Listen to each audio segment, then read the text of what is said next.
நான் உங்கள் அபிமானி Sudha. Welcome back to my channel. நம்ம இங்கே வந்திருக்கிற இடம் பொள்ளாச்சியில் இருக்கக்கூடிய தேவனாம்பாளையத்துக்கு தான் வந்திருக்கோம். இங்கே வந்து என்னென்னா அர்த்தநாரீஸ்வரர் கோயில், அதாவது அமனீஸ்வரர் திருக்கோயிலுக்கு தான் வந்திருக்கோம். இங்கே வந்து நிறைய சிறப்புகள் இருக்குது, தல வரலாறும் இருக்குது. அதை வந்து நம்ம கேட்டு தெரிஞ்சுக்கலாம். சார் வணக்கம். நமஸ்காரம். நம்மளோட அருள்மிகு அகிலாண்டேஸ்வரி அம்பிகா சமேதோ அமனீஸ்வர சுவாமி கோவில் அமைந்திருக்கிறது வந்து கோயம்புத்தூர் டிஸ்ட்ரிக்டில் தேவனாம்பாளையங்கிற கிராமத்தில் கோவில் அமைஞ்சிருக்கு. நம்ம சுவாமியோட முதல் பேர் வந்து ஆதி கைலாயமுடையார் அப்படிங்கிற பேர். அந்த பேர் மருவி தான் அமனீஸ்வரர் அப்படிங்கிற பேர் வந்து வந்திருக்கு. இப்போ நீங்கள் பார்த்துட்டிங்கன்னா கோவில் வந்து மேற்க பார்த்த சிவஸ்தலம், பித்துருக்கள் சாப விமோட்சண சன்னதி, பக்ஷிமாமுகம்னு பேர். இப்படி இருந்தால் கோவில் வந்து ஆற்றங்கரைக்கு நடுவில் இருக்குது. இந்த ஆற்றங்கரைக்கு பேர் வந்து கற்பகா நதி அப்படின்னு பேர். கற்பகா நதிக்கு நடுவில் தான் நம்ம கோவில் வந்து அமைஞ்சிருக்கு. இப்போது பெருசாக தண்ணி போகிறதில்ல, ஆனால் கற்பகா நதிக்கு நடுவில் தான் முதல்ல இங்கே தண்ணி போயிட்டு இருந்தது. உள்ளே வந்து சுவாமி வந்து 3 லிங்க சுரூபமாக இருப்பார். சிவன், பிரம்மா, விஷ்ணு 3 பேரும் இருப்பாங்க. 3 பேருமே வந்து சுயம்பு. சுவாமி வந்து மேலே வந்து 1.5 அடி இருக்கார், கீழே வந்து 18 அடி சுவாமி இருக்கார். கோவிலுக்குள்ளே வந்து ருத்ரதாண்டவ மூர்த்தி இருக்கார். அவருக்கு வந்து 8 கை, ஒரு கால் தூக்கி ஊர்த்ததாண்டவான்னு சிலை.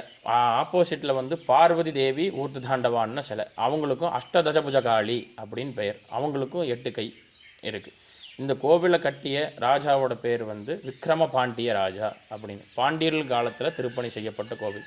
கிபி 2ஆம் நூற்றாண்டில் திருப்பணி செய்யப்பட்டது அப்படின்னு சொல்லி ஆர்கியாலஜி டிபார்ட்மெண்ட்டில் ரெக்கார்டு இருக்குது.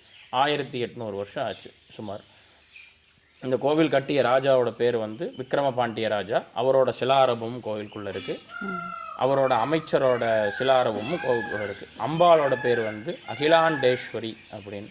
அகிலாண்டேஸ்வரி அம்பாளோட பாதத்தில் சதுரங்க விநாயகர் அப்படின்னு சொல்லி 4 விநாயகர் இருப்பார். அத்தரிய மகரிஷியோட சிலாரூபம் உள்ளே இருக்குது. அத்தரிய மகரிஷியும் அனுஷ்யா தேவியும் நம்ம சுவாமிகிட்ட தவம் இருந்து குழந்தை வரம் வேணும் அப்படின்னு சொல்லி தவம் இருந்ததுக்கான ஐதீகம் இருக்குது. அவங்களோட தவத்தை இது பண்ணுறதுக்காக சுவாமி வந்து குழந்தை ஸ்வரூபம் எடுத்து அனுஷ்யா தேவிகிட்ட எனக்கு பால் தருமாறு கேட்டிருக்காரு. அதனால தான் உள்ள சுவாமியை வந்து 1.5 அடி இருக்கார், கீழே 18 அடி இருக்கார். உள்ள சிவன், பிரம்மா, விஷ்ணு 3 பேர் இருக்காங்க. வருடத்தில் 2 முறை உத்தராயண புண்ணிய காலம், தட்சிணாயன புண்ணிய காலம்னு மாறும்போது சூரிய அஸ்தமனம் ஆகும்போது சூரிய ஒளி நேராக சுவாமி மேலேயே விழும். நிலவாசல் வழியாக தான் விழும், வேறு எங்கேயும் வழி இல்லை. இங்கே வந்து சுவாமி வந்துட்டு போனதுக்கான ஐதீகமாக இங்கே தீர்த்த கிணறு இருக்குது. தீர்த்த கிணறுக்கு மேலே சுவாமியோட பாதமும் நந்தியோட கால் குழாம்பும் அச்சு இங்கே இருக்குது. பதஞ்சலி முனிவரும் காகபுஜண்ட மகரிஷியும் இங்கே தவம் செய்து வாழ்ந்து சுவாமிக்காக பூஜை பண்ணியிருக்காங்க. அவங்க 2 பேரும் இந்த கோவிலில் இருந்ததுக்கான ஐதீகம் இருக்கும். ஒவ்வொரு பிரதிவார வியாழக்கிழமையும் அவங்களுக்காக இங்கே குரு பூஜை நடக்கும். அம்பாள், வாராகி அம்பாள் வந்து நம்ம கோவிலில் இருக்காங்க. அவங்க தான் அதிகாரமூர்த்தி அப்படின்னு சொல்லுவாங்க. சுவாமியோட நம்ம சுவாமிகிட்ட வைக்கிற கோரிக்கையை டைரெக்டாக அம்பாள் நிறைவேற்றுறதுக்காக தேய்பிறை பஞ்சமி அப்போ அம்பாளுக்கு பூஜை நடக்கும். ஒவ்வொரு தேய்பிறை பஞ்சமிக்கும். நீங்கள் வந்து கோயம்புத்தூர் சைடு வந்தீங்கன்னா கண்டிப்பாக நம்ம கோவிலை வந்து சுவாமி தரிசனம் பண்ணிட்டு போங்க. இப்போ நீங்கள் கோயம்புத்தூர்லேருந்து வர்ற மாதிரி இருந்துச்சுன்னா முள்ளுப்பாடி கேட், நீங்கள் காரில் வரீங்க அப்படின்னா முள்ளுப்பாடி கேட்னு ஒரு ஜங்ஷன் இருக்கும். அந்த ஜங்ஷனில் லெஃப்ட் எடுத்திங்கன்னா 5 கிலோமீட்டரில் தேவனாம்பாளையம் அப்படிங்கிற ஊர். நீங்கள் காரில் வந்தீங்கன்னா உங்களுக்கு சௌகரியமாக இருக்கும். பஸ்ஸில் வர மாதிரி இருந்தீங்கன்னா பொள்ளாச்சி பஸ்ஸு வந்துட்டு பொள்ளாச்சியிலேருந்து 31:40 இந்த 2 பஸ் இருக்குது. தேவனாம்பாளையங்கிற கிராமத்துக்கு டிக்கெட் எடுத்துகிட்டு இங்கே வந்து இறங்கி சுவாமி தரிசனம் பண்ணிவிட்டு சுவாமியோட அருள் பெறுமாறு கேட்டுக்கொள்ளுங்க.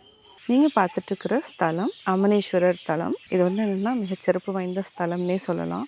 பார்க்குறதுக்கு ரொம்ப அமைதியாக இருக்குது. அதே மாதிரி என்னென்னா இங்கே வந்து தியானம் பண்ணுறதுக்கும் ரொம்ப சிறந்த இடம். இந்த திருக்கோயிலுக்குள்ளேயே பார்த்திங்கன்னா சிவன், பிரம்மா, விஷ்ணு 3 பேருமே இருக்காங்க. அது மட்டும் கிடையாது, ருத்ரதாண்டவம் ஆடுற ஒரு சிலைகள், அதே மாதிரி அம்மன் இருக்காங்க. அருள்மிகு அமனீஸ்வரர் திருக்கோயில், சுயம்பு மும்மூர்த்திகள் தலம், தேவனாம்பாளையம். பதஞ்சலி மகரிஷியும் இங்கே வந்து என்னன்னா மெடிடேஷன் பண்ணியிருக்கிறாங்க அப்படிங்கிறதும் இது இருக்குது. அது நம்ம டீட்டெயில்ஸ் தெரிஞ்சுக்கலாம். நம்ம கோயிலுக்குள்ளே போகிறப்பவே வந்து என்னென்னா வாராகி அம்மன், விநாயகரை தரிசனம் செய்யலாம். வாராகி அம்மன் உள்ளே வந்தோடனையும் பார்த்திங்கன்னா விநாயகரை நம்ம வணங்கலாம். முதல்ல தண்டாயுதபாணி, அதன் பிறகு பார்த்திங்கன்னா அம்மனையும் நம்ம வணங்கலாம். மிக சக்தி வாய்ந்த அம்மன். நம்ம நந்தி பகவானை முதல்ல வணங்கிட்டு அதன் பிறகு நம்ம மூலவரை தரிசனம் செய்யலாம். மூலவர் வந்து நம்ம எடுக்கக்கூடாதுங்கிறதுனால எடுக்கலை. இங்கேயே தீபம் ஏற்றும் இடம். அதாவது விநாயகர் வந்து கிழக்கு பார்த்த மாதிரி இருக்கிறார், மூலவர் சிவபெருமான் மேற்கு பார்த்த மாதிரி இருக்கிறது ஒரு விசேஷம்.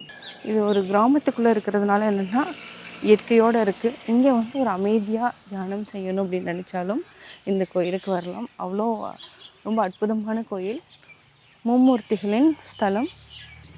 நம்ம ஒரு கோயிலை வந்து ஒரு முறை வலம் வந்தாச்சு. திருமூர்த்தி மலை வந்து தலையாகவும் இந்த ஸ்தலத்தை வந்து பாதமாகவும் வணங்கிட்டு வராங்க. இது பித்ரு தோஷம் இருந்துச்சுன்னா நீங்கும். கட்டாயம் இந்த திருக்கோயிலுக்கு வந்து விசிட் பண்ணுங்கள். இந்த வீடியோ பிடிச்சிருக்கும் லைக் பண்ணுங்கள், ஷேர் பண்ணுங்கள், கமெண்ட் பண்ணுங்கள், மறக்காமல் சப்ஸ்கிரைப் பண்ணுங்கள்.